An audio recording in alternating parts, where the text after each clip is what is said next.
Good morning, everybody.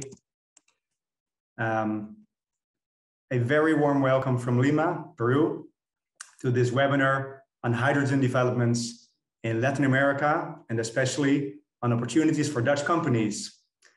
I'm glad with the many registrations that we received. We have over 80 Dutch companies in this webinar. And also my colleagues from the economic teams of the embassies are here to answer questions that you can ask through the chat function. Please do so, for this webinar is interactive, and we really want to know what you think about the opportunities that will be presented to you.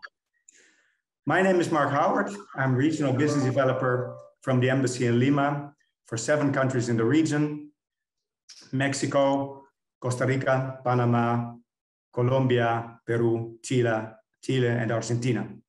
And what we do as RBD LATAM team is informing you about business opportunities in the region and connect you to the business partners in this region. We do so in webinars, in missions. Also, we ask companies to do research for us, such as Initio today. And together with the Netherlands Enterprise Agency, RVO, and our colleagues at the ministries in The Hague, we connect you to Latin America. Why this webinar? Why hydrogen? Why Latin America?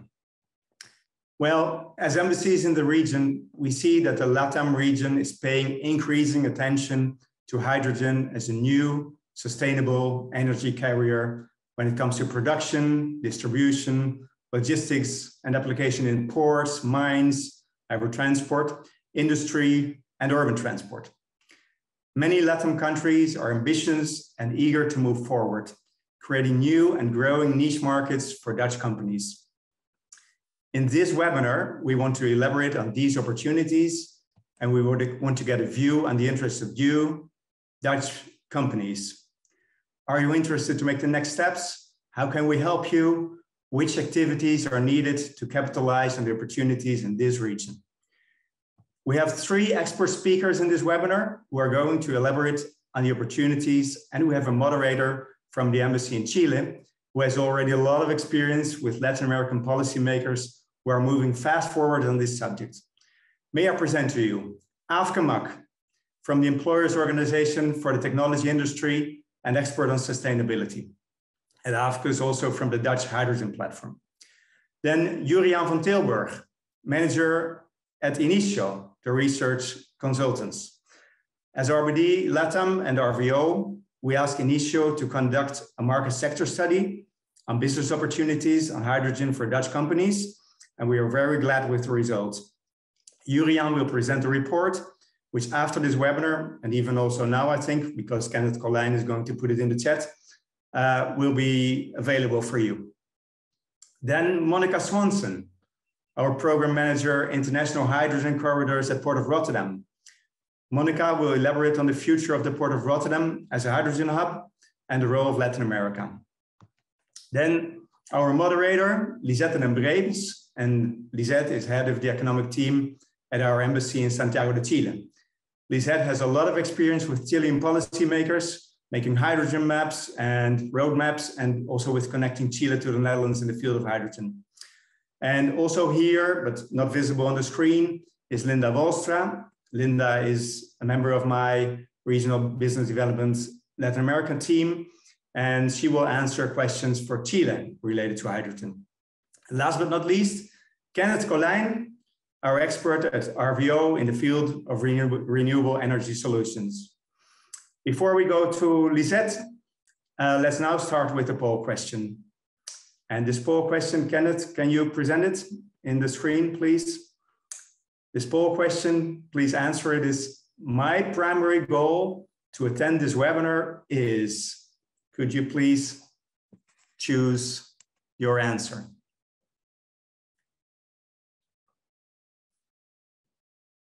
Computer is thinking, I think, Kenneth. Takes a while. Here we see the answers. Lisette. Let's look at this. We see many people here on the screen are here to identify with hydrogen, to identify hydrogen-related business opportunities. 49%. And 44% is here to inform myself about developing hydrogen ecosystems. Yeah. What do you think, Lisette? Very good to see, actually. Very happy that people already think about business opportunities. And after that, and hopefully after this webinar, which we really see as a starting point of a discussion with you on the other side of the screen, and connecting with embassies and through embassies with stakeholders in our countries is the ultimate goal, of course, of our team. And we hope that this webinar will contribute to that. So, Mark, I think it's a good start. Let's go. And I want to give the floor to you, Lisette, as a moderator. Good luck. Great. Thank you. Thank you. I'm always happy taking on this role, but we have a lot of speakers and we have you all. So please, like Mark mentioned, do not hesitate to put questions in the chat. I will try and cluster them if needed. But we will make sure that all your questions will be answered, be it right now in the webinar or afterwards in discussions via email or a video call. The program, I think, is what you have seen.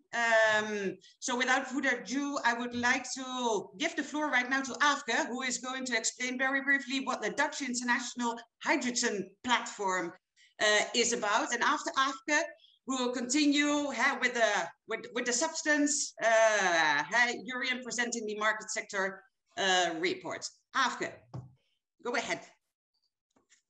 Thank you so much. Welcome, everybody. Let me just check if you can see my screen properly, full screen, just like you should. I see a nod, so that's great. Thank you so much for having me here today. It's great to see so many of you here this afternoon. My name is indeed Aafke. I work for FME, the Employers Association for the Tech Industry.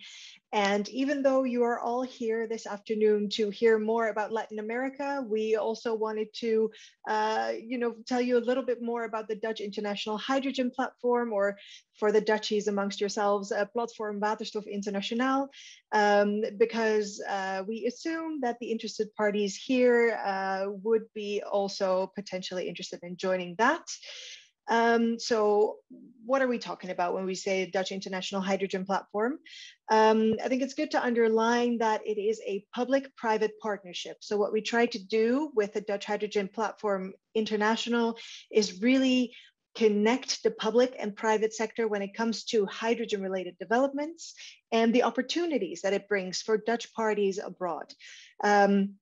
Of course, for that, we love to also work with not just our Dutch governments within our borders, but also parties such as Mark and Lisette, because they provide us with absolutely vital information on what is going on in the actual regions that are promising for the developments amongst for hydrogen. And I think what is important for us to mention is that we really tried to connect the entire ecosystem. So we tried to connect with every party that is working with hydrogen in the Netherlands, both individually or in branch organizations such as ourselves. And we, of course, want to be complementary to each other. So to give the Dutch companies and knowledge institutes as much as of a support system as they could possibly have. That is a bit of an intro. Of course, you're going to wonder, that's great, but what is it that you do? That would be this. First of all, we're here as a platform for information exchange. Really, what we're doing here today, for example, but really getting to know what is going on within the Netherlands, but also abroad. What are the opportunities and how can we, as a Dutch sector, really connect to that as much as we can? Then, of course, also we want to talk to each other about how we can apply a little bit of focus. Where are the biggest opportunities for us, and how can we collaborate in such a way between public and private parties, so that we can, grab those opportunities, make sure that we are visible and known as Dutch companies, and really grab opportunities like we're going to hear about today, really grab them and make use of them. And of course, that also means that we'll be connecting with economic diplomacy.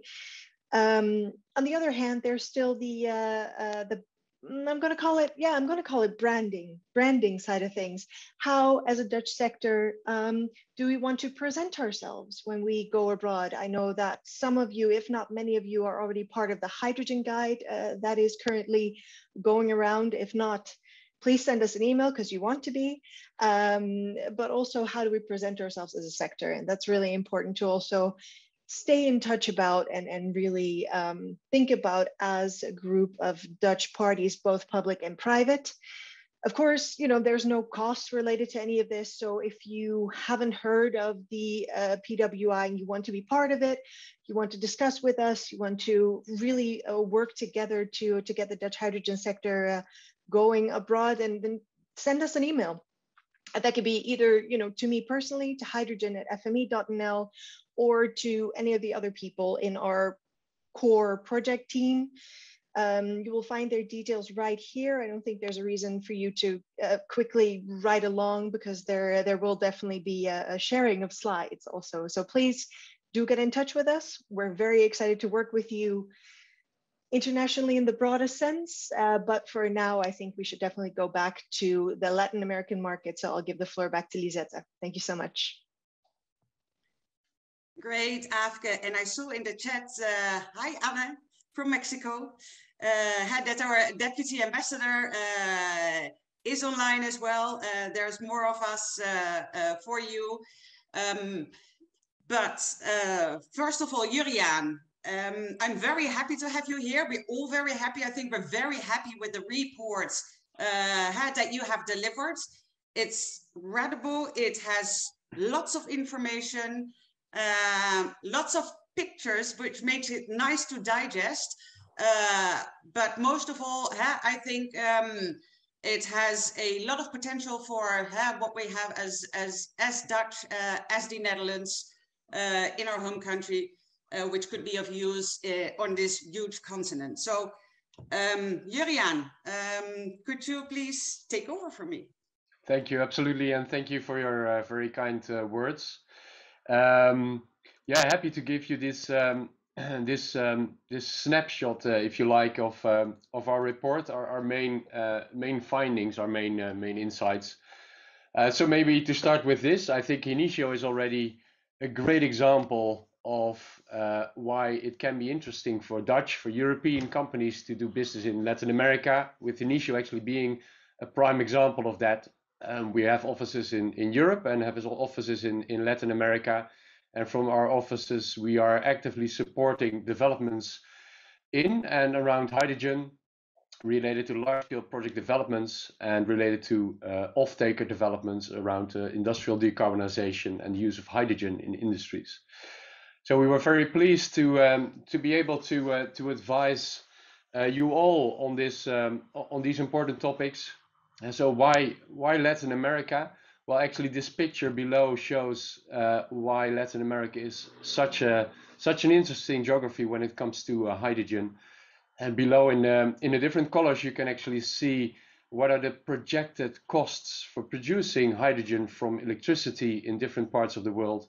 And you can actually see that Latin America has quite large areas that are colored darker red. So areas where in the future we expect that very, very low cost hydrogen can be produced due to favorable locations for renewable electricity, mainly on and offshore wind and solar farms. So I think this is one of the key reasons why Latin America is such an interesting geography. Now we've been asked to look into 6 specific countries that are shown on the bottom part of this slide. Look into the readiness of the green hydrogen ecosystem. So everything related to the supply chain of green hydrogen, from production to transportation to offtake. We have been looking into specific country risks and last but not least into unique selling points that Dutch organizations have to tap into these developing markets. On the right side, you can see some of the specific sectors we've been looking into. Obviously, green hydrogen production specifically linked to the previous slide, areas with very low cost production potential. The possibilities for knowledge sharing between Dutch organizations and organizations in Latin America.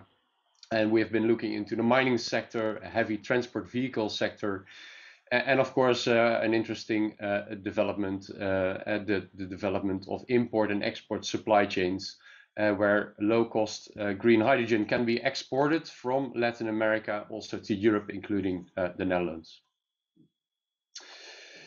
Now, to just give you a snapshot of what is actually going on right now already in Latin America. Actually, already right now, hydrogen is a big thing in Latin America. You can see here the hydrogen demand in various Latin American countries. And you can see that in particular, Argentina, Colombia, Mexico, and Trinidad and Tobago have already big hydrogen infrastructures in place, industries utilizing hydrogen for their production. And typically the production processes that use hydrogen are related to refining, to the production of ammonia for fertilizers, for instance, and the production of methanol and iron. Now, these are the conventional applications of hydrogen. It is hydrogen that is typically produced from natural gas. And of course, we are, as part of this assignment, mainly interested in opportunities related to green hydrogen, hydrogen produced from electricity with very little greenhouse gas emissions. Now, actually, the demand for hydrogen, the total demand for hydrogen is expected to grow as part of the economic developments in the area. And a large part of that growth is expected to be covered by green hydrogen as well. Now, where are these developments going to take place? We have made an assessment on what are the projects that are actually being developed right now in the 6 countries in Latin America. You can see them here on this slide. Several of these projects are really large-scale hydrogen production projects that are very close to being realized, still in various stages of development. But the projects that are shown here have a reasonable likeliness of being realized because they have already identified off-takers or investors, and they have a good financial setup. And you can see that some of these countries actually have quite a large number of projects in development. In particular, Chile stands out in terms of current projects. And actually, you might say this slide is already outdated since we produced it, especially in Chile.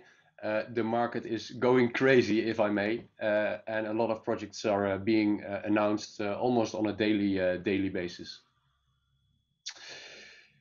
You can also appreciate the development of the green hydrogen ecosystems when considering the types of stakeholders that are involved in these projects. And you can see a lot of multinational companies that are already active in these countries or that are actively positioning themselves around this hydrogen ecosystem.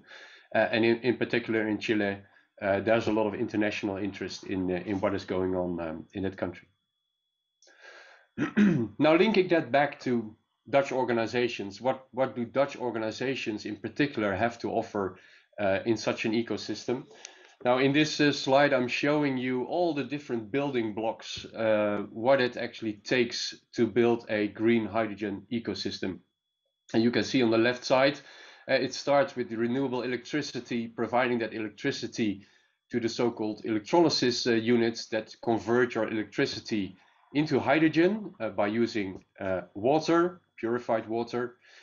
Once your hydrogen is being produced, you typically need to buffer it, need to store it, and then to transport it to the off-takers. And you can see on the right side that there are a lot of off-takers that are potential that have a potential demand for green hydrogen. Now, with the orange stickers in this slide, we have indicated for each of these building blocks where Dutch organizations have propositions to support these different elements of the supply chain, and more details on that are included in our report. But you can actually see that that there is a lot of orange on this slide. A lot of Dutch organizations have specific elements that cover parts of this supply chain.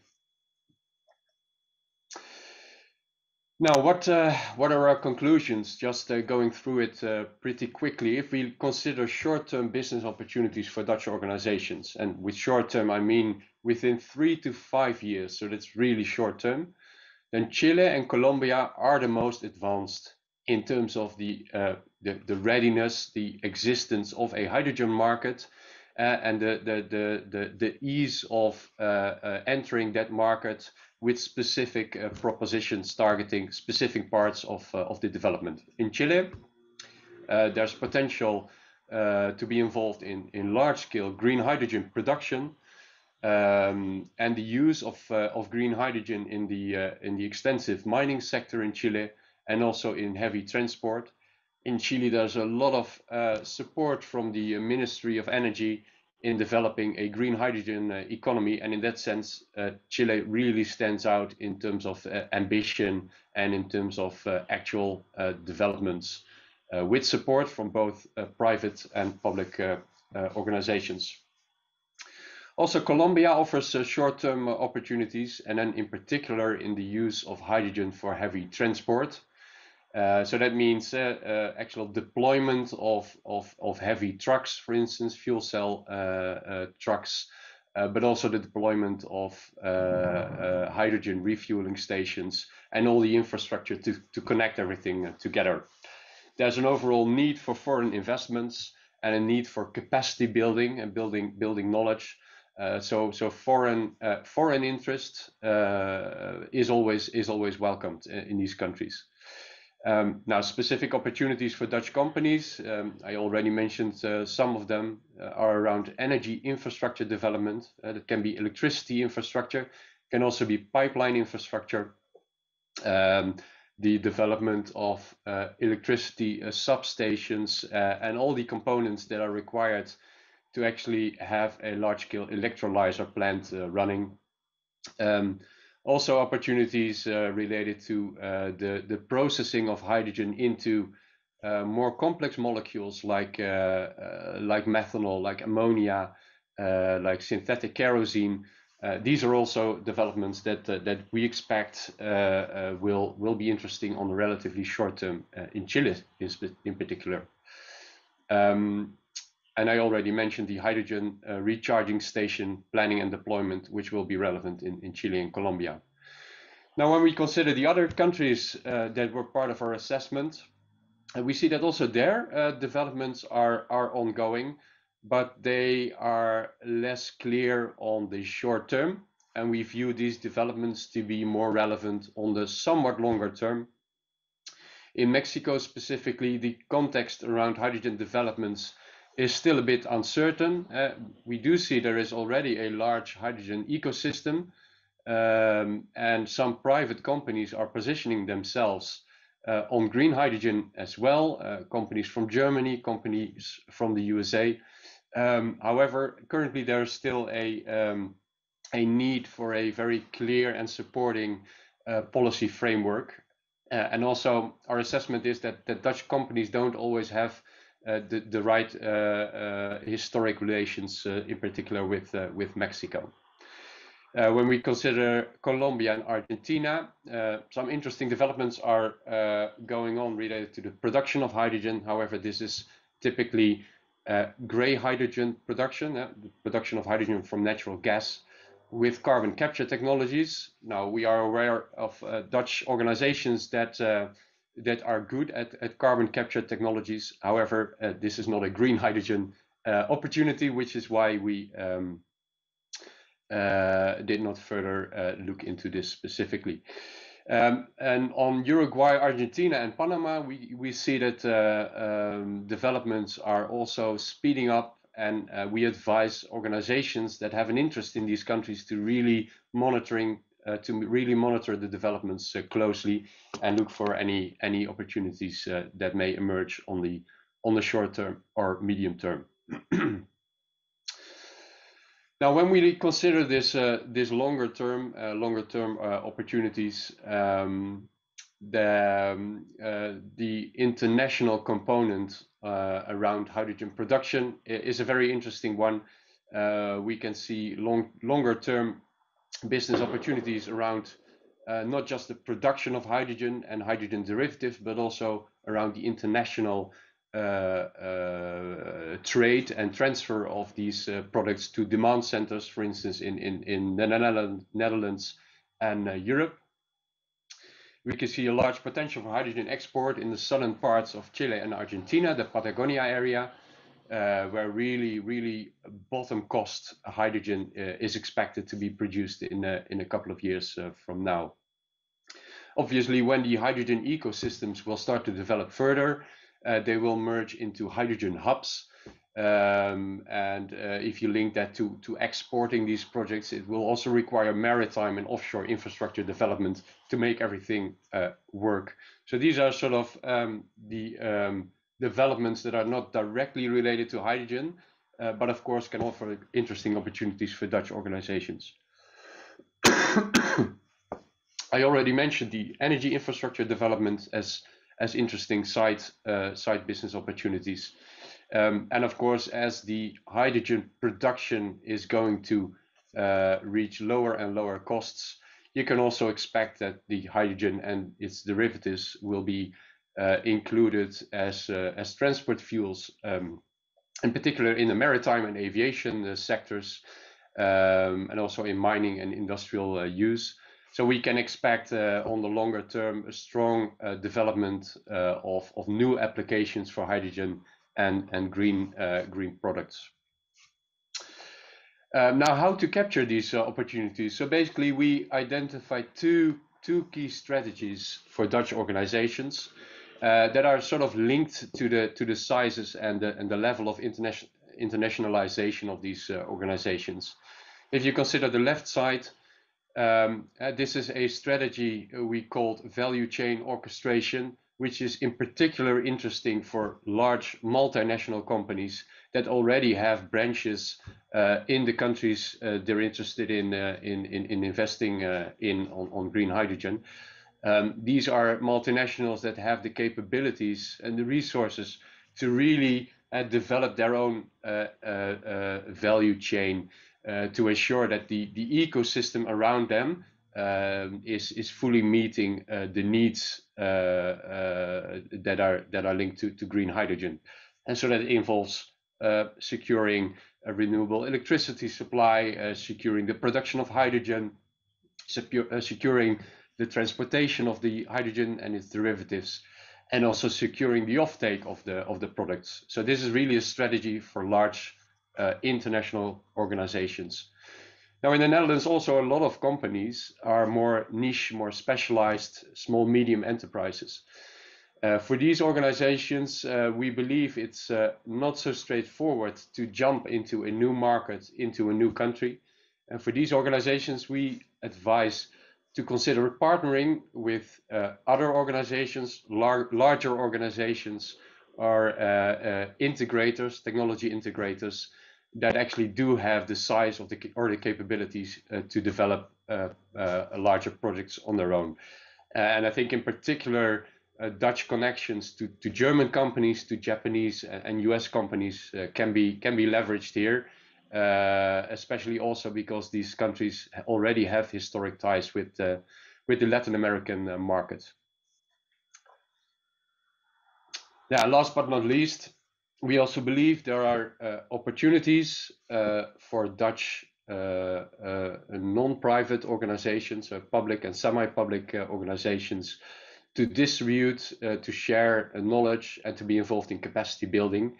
And this will actually help Dutch organizations as well to ensure that all the preconditions for hydrogen exports, for instance, to the Netherlands, are in place, but also to ensure that standardization will be reached on equipment, on energy infrastructure that allows Dutch organizations to sell their equipment according to these standards into the Latin American markets.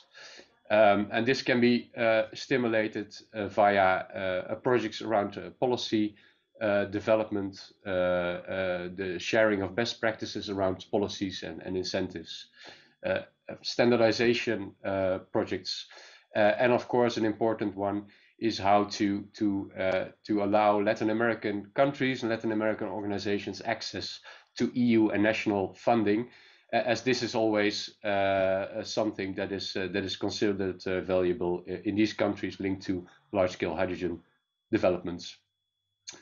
Now, this was really a fast-track version of our report. I very much welcome you all to have a look at the full report, and would be happy to answer any questions you may have on this part or the full report at a later stage. Over to you, Lisette. Thank you very much, Juriaan. Great overview. As you've seen in the program, we have a short, brief period for Q&As right now, especially focused on what Juriaan just has exposed. I will go through what we've received so far. Manuel Martinez from the STC group asks a question related to the general elections in Chile, and to what extent they might influence these developments, Juriaan, that you're right now describing. I can say something about that in my capacity as the deputy ambassador in Chile, but it's a relevant question, I think. So Manuel, very briefly, it is a period of political uncertainty in Chile due to the elections. At the other hand, specifically related to the hydrogen policies and strategies, we see both from the leftist side as well as from the rightist side a strong support for what for now has been developed.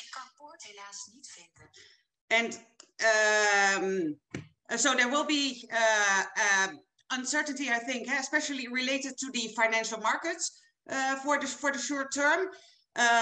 But as to the strategy, which has been developed multi-stakeholder wise, so with involvement of private sector and or NGOs, I don't see any big obstacles to continue this way. It's also been incorporated in their national development of a national determined contribution in relation to the COP26. So happy to elaborate on that with you further, but on a bilateral basis, because there is another one from Piotr in the chat, and Piotr is asking, are there any plans in the Latin American region to feed hydrogen into their own gas networks that currently exists for natural gas? If so, which countries? When do they plan to start to do this, and what percentage of hydrogen do they plan to add? Well, that's three questions in one. Relevant. Juriaan, do you want to say something about this? Because I mean, I've seen it come up in the report. Oh, just very briefly, that indeed we see projects like this emerge, and I'm not sure, to be honest. We've been looking at a lot of projects whether these were located in Chile, but happy to have a discussion with you on that bilaterally if you're interested. Thank you, Juriaan. And I can add to that that yes, in Chile there is developments on this side. I'm not sure for the other countries, Colombia, Mexico, Argentina, Uruguay, and maybe my colleagues can put something in the chat if they know about it. If not, I will get back to you afterwards. There's another one from Arnold who says, very informative. Compliment. What can be the potential role of Dutch governmental organizations in mediating between the Latin American and Dutch companies?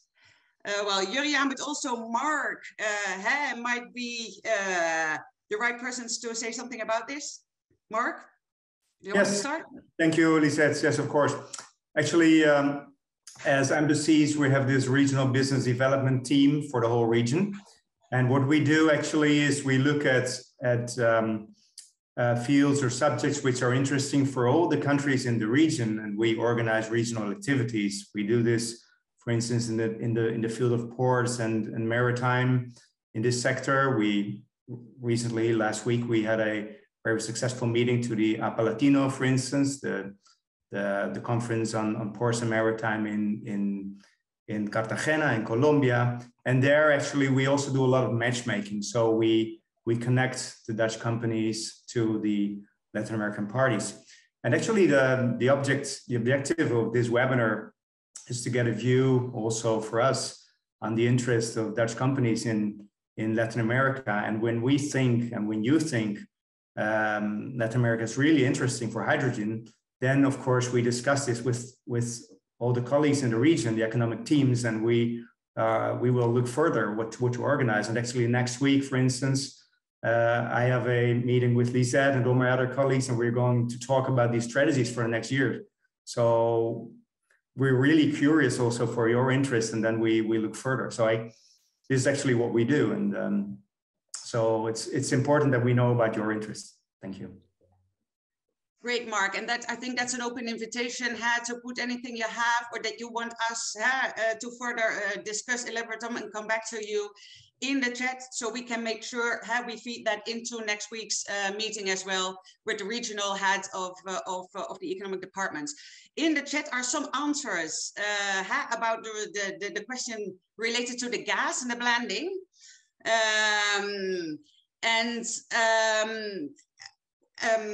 There's one more from Ralph, who's also working at the Dutch government, mentioning very rightly so, the governmental cooperation that is already in place, underpinned by MOUs and joint statements. And together with the report, we'll make sure we share those with you, so you see that what the particular focus areas that we are working on as a government or as governments are all about. But I'm looking at the clock, and I would like to switch to Monica, who is here, Port of Rotterdam, together with her colleagues.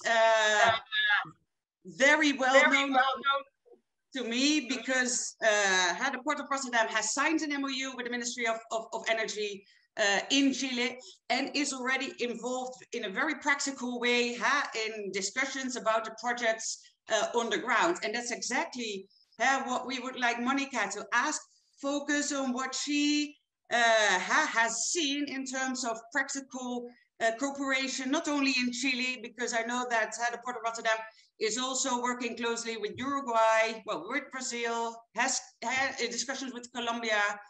So Monica, over to you. Okay, thank you, Lisette. I'm just going to pull up the slides then. Thank you for your kind introduction, and thank you all for your time and attention being here, listening also to Port of Rotterdam. Well, open invitation, I would say, to work with us in Rotterdam. We would very much like to connect with companies and organizations working on hydrogen opportunities in Chile, anywhere in Latin America. I keep saying Chile because I just saw Lisette's face, but of course, we're working on Latin America. And when I say we, there's two people here, at least from Port of Rotterdam. I happen to be presenting. I'm in charge of Latin America, but my colleague Martijn Koopman is also present and available for any questions. And he has done a very good job working on Uruguay. So we work together in this, and we're here for you, and pleased to be here. Our work worldwide, you could say there's two regions.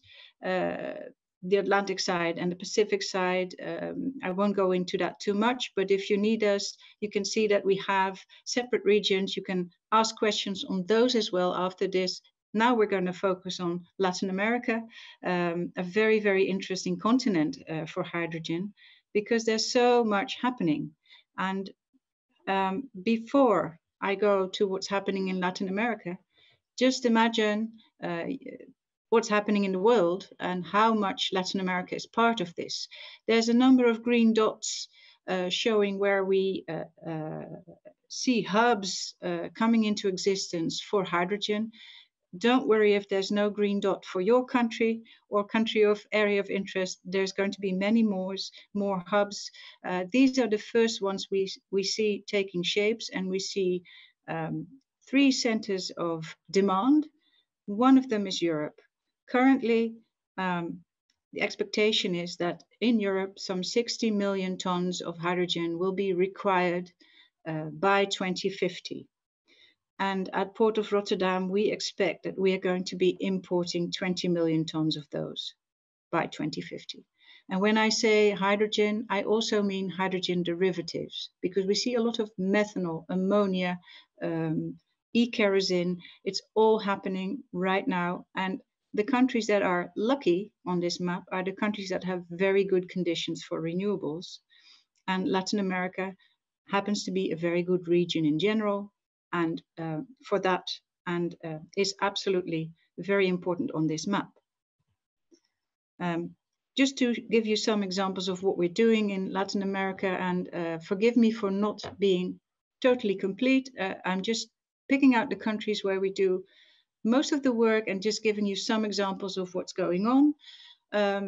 Argentina, we're working on knowledge exchange on export by ship with a platform of private parties, which we were invited to join. In Brazil, that's not in the scope of this meeting, but we do have a joint venture there in Pisem, in the state of Ceará, where we co-manage and develop a port and industrial zone, and where we are setting up a fairly large green hydrogen cluster with over 20 parties now involved in plans to produce green hydrogen. And actually the first electrolyzer of Brazil is going to be turned on, hopefully in 2022 in Pisem. So that's also interesting news for us and a good development. Then Chile has been mentioned a lot because there's of course an incredible lot happening specifically in that country. We have an MOU with the Ministry of Energy as a port. The MOU between the governments was already mentioned, but we have one with the Ministry of Energy, and we have been contacting a lot of projects. We were already doing that, that have plans. When I say project, it's actually, organizations, coalitions that are planning to produce hydrogen or are actually already starting that for export. That's the main objective here, because we are a port, we want to import, and we're looking at projects specifically and connect with them for export. And we try to do that globally and also, of course, in Latin America. And what we see happening in Chile particularly is not only ammonia, but also methanol and e-kerosene.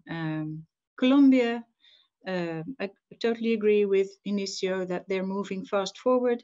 They're also doing a lot of blue hydrogen, different asset base, but I expect a lot happening there in the next 2 years as well. Then Mexico, I tend to look at it a little as a market that might be mainly geared to the US, but if there's any projects happening there that want to export to Northern Europe, we would like to connect with those too. Then Panama, not a production country essentially, but a very important shipping gate to the Atlantic. And then last but certainly not least, Uruguay, the country where my colleague Martijn did a very good supply chain analysis. It's public, it's on the Ministry of Energy's of Uruguay's website. We see some projects happening there also with methanol bunkering for ships. And also the expectation there that because of the surplus of electricity, like in Chile, there may be projects for export there too. Now, that's what we're doing in Latin America.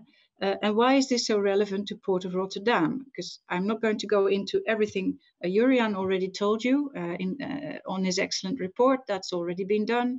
If you look at us as an energy hub of Western Europe, we at this point in time already import some 13% of the total EU energy consumption. It comes into Europe via Rotterdam, and we reach 40% of EU industrial demand.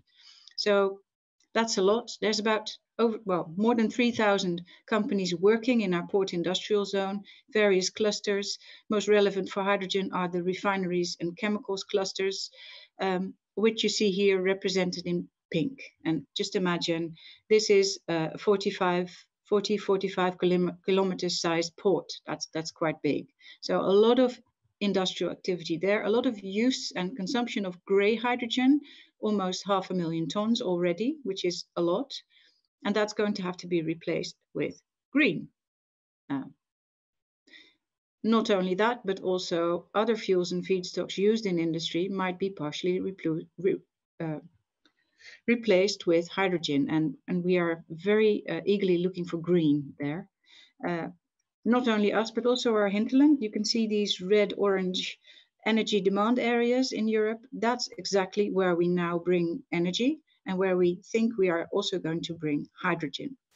For that, we're laying out infrastructure inside our port, but also connecting infrastructure towards Germany.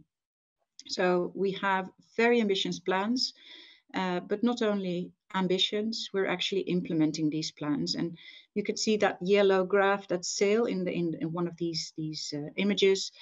You can see that we expect demand, and not only us, this has been analyzed thoroughly. We expect demand for green hydrogen to go up steeply in 2030, and we aim to be ready for that.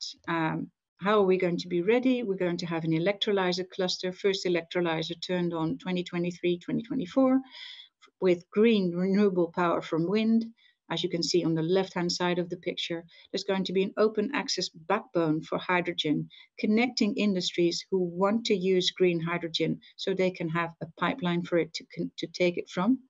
We're going to do carbon capture and storage. So that's blue hydrogen, or nowadays called low carbon hydrogen, going to store CO2 below sea level. And there's a number of projects going on, being implemented, being FID planned, and that will bring a lot of hydrogen and hydrogen derivatives to our port. Also a lot from Chile, already mentioned, but potentially also Colombia, etc. By 2030, we hope to have this whole infrastructure complete. We will have been receiving shipments from probably 2024, 2025, starting with hydrogen carried by ammonia, we expect, but also LOHCs. We also hope to do liquid by 2026, 2027. And liquid is also important in the mix. It's a very difficult technology, but it is also of value because once liquid hydrogen arrives in Rotterdam, we do not need any electricity, which is a scarce thing in Rotterdam and in Northwestern Europe.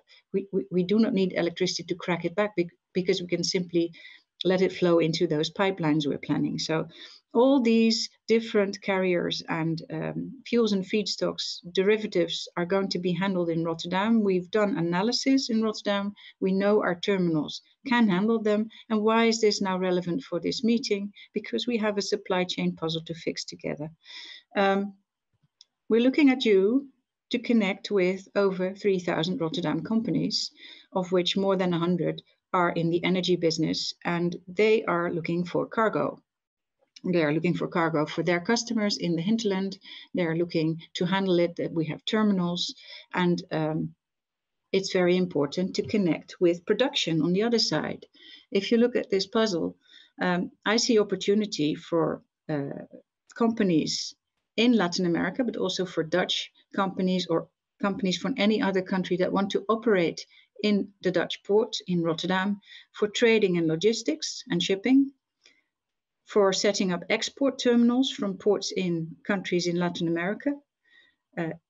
Often these are run by private companies, so that could be an option if you want to invest abroad to do so in an export terminal or other types of storage tanks or pipelines that are required there.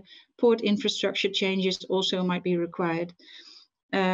On the Dutch side, import terminals in the ports of destination, not only in the Netherlands, but of course also elsewhere, because all this hydrogen being produced in Latin America could go to various countries. I'm just pitching for the Netherlands here, but it will most likely go to Japan, Korea, Germany, anywhere else. For us, Northwestern Europe is our hinterland, not all of it. So there will be plenty of ports receiving hydrogen. And for us as a port, we find it very important to be able to distribute to demand areas. And that's why we have pipeline connections, but also truck, rail, and barge connections over the rivers. So a very complete set. And what we're currently doing in Rotterdam is also connecting to off-takers who are interested in the volumes being produced in projects currently still being planned. That's a very interesting development in such a new market to give some reassurance to producing parties that there will be supply and demand, and to off-takers of the future who realize they will need green hydrogen fairly soon, that there will be supply to them from various countries we connect with. So this is really, and I have to hurry a bit because we only have little time left. This is really what I wanted to share with you, and I wanted to invite you to join us. And if you find opportunities to do business, we're there and we're ready. So that's my invitation to you. Thank you very much, Monica. Oh, yeah. I think what you've just told us demonstrates the key role that ports as such important logistics will play in this particular area, and especially in Latin America, that wants to be a producing and exporting continent with lots of opportunities in, bunkering, storage, but also infrastructure. And as the Netherlands, we think we have lots to offer.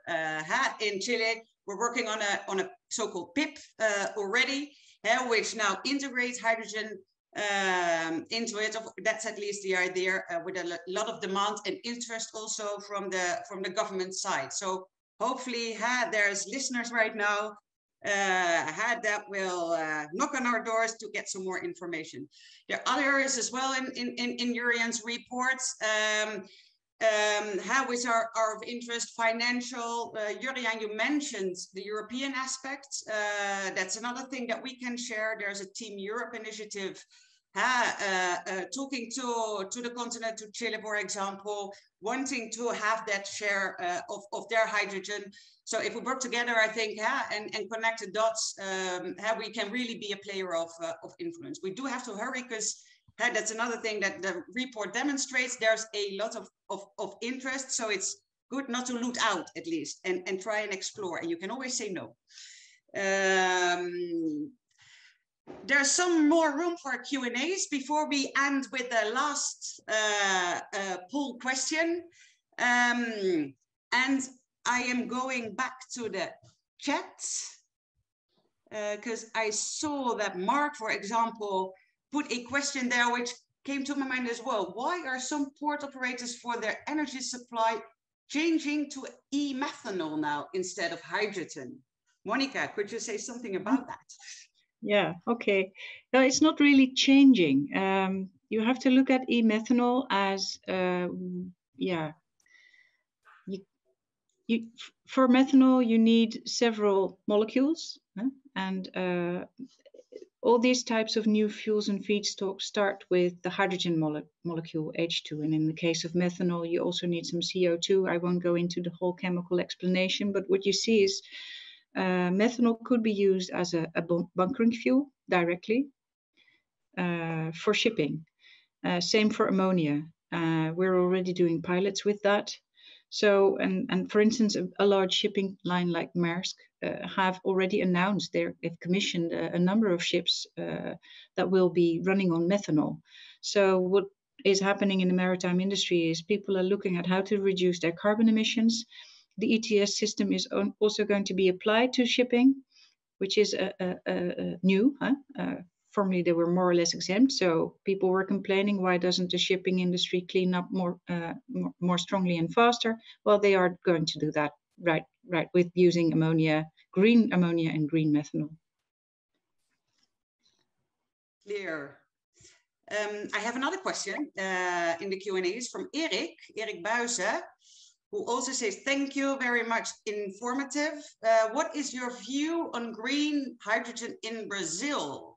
Besides the joint venture in Pecém, do I pronounce it right? Northeast of Brazil, do you see any other opportunities? Obrigado. Yeah. I'm sure there are, but it is a fact that the Pecém port, which everybody makes this joke internally because some people say jam, and anyway, it's like a running gag inside at the HBR2. But no, putting aside the joking, Ceará happens to be the state of Ceará in the north eastern part of Brazil, happens to be in the place exactly on the spot where there's very, very good conditions for sun and wind. But of course, Brazil also has a lot of hydropower. It's one of the greenest countries already for their electricity generation. It's almost 80% green electricity in Brazil. Many people don't know this. So I'm sure there's more opportunities than only in Peseng, but the Peseng opportunity, of course, takes a lot of time and attention from us because it's obvious that we work together on that, and it's where there's a lot to be gained already, so we don't have to, but if there's any other opportunities there, happy to connect as well. Good, great. And I have to close off before going to the poll. I have one more, maybe Juriaan, to start with you. Could you say anything about the magnitude of investments that are needed in the export side of the supply? A lot. No, just kidding aside. Yeah, that is a very, very good question. Actually, we did that exercise for France recently. So I could give you the answer for France, but I'm afraid for Latin America, to my knowledge, it hasn't been done yet. But maybe from the embassies, there is some intelligence on that. I'm afraid I can't answer that question in detail. Yeah, and Monica, do you have something? Yeah, I was thinking maybe I can help Juriaan there a little, because of course what we're currently doing in Rotterdam is also doing huge investments, and things like storage tanks, new infrastructure for especially liquid is going to be very, very expensive. We're talking about billions, 500 million for a large storage tank, that kind of numbers. That's in euros. I won't be able to say it in dollars, but just let's treat them equally in that they have the order of magnitude there. I think it's a huge investment opportunity for organizations that want to step into that market and sort of buy market share by being first moving investors. And also for countries that want to step into that industry to be, working together with oil and gas, like Juriaan said, oil and gas companies, they are likely to have the funds to do such investments. Yeah. No, I agree, and I think for Chile there has been thinking about the numbers. There's an interest as well. There's also a European study, particularly on this and the financial instruments or constructors that you could use. So I will share that report as soon as it comes out with all the participants.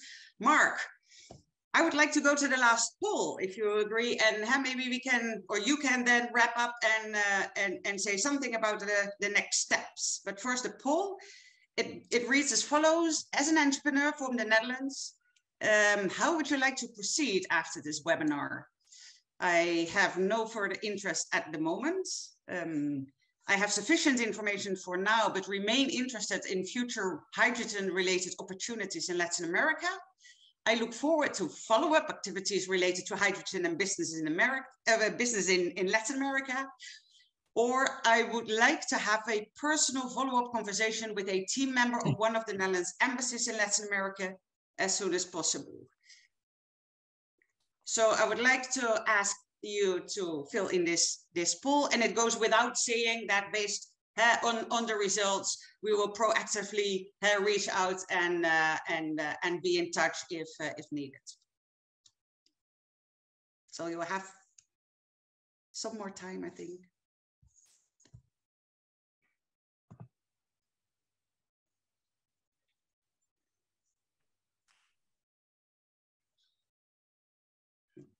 There we go. Wow, 49%, Lisette. Yeah. That's not 50. For follow-up activities. Also small numbers, 9% who has sufficient information for now. And also 9% who would like to have a personal follow-up conversation. So maybe if we add these two numbers, we see like 56% who is really interested in follow-up activities, which is good actually. And actually, Lisette, as you asked me how we're moving further, this is something we will have to discuss, of course, among the embassies also, because as the regional business development team for Latin America, we work together, as I said, very closely with you, Lisette, and also with all the other economic teams in the region. But it was very good, I think, to be here all together with the Dutch companies to see about their interest, to discuss already some questions. And let's see if there are more activities possible. We will talk about this very soon. And of course, and I say this to all the Dutch companies here in this webinar, we will reach out to you and inform you about opportunities and about what we're going to do. For now, I think we've come to the end of this webinar. I would really like to ask to thank Aafke Mak and Juriaan van Tilburg, Monica Swanson for their great presentations. Very, very interesting. Kenneth, also thank you for your assistance for organizing this webinar from the Netherlands Enterprise Agency. Lisette, thank you very much for being our moderator today. And thanks from Lima to all the companies in this webinar for your interest. We will reach out to you very soon. And I think Kenneth will also put in the chat where you can find the report, the initial report, of course. But maybe, Kenneth, you can also send to all participants a link where they can register for the report. Is that possible? Okay. Yes, I will send the link to the report in the email as well to all the registered companies, including the slides of this webinar. Okay. Thank you very much. Once again, thank you very much, all of you, and also, not in the last place, the participants to this webinar. Have a very nice afternoon if you were joining us from the Netherlands, and a very nice day if you were joining us from Latin America. Thank you, and hope to see you next time. Thank you.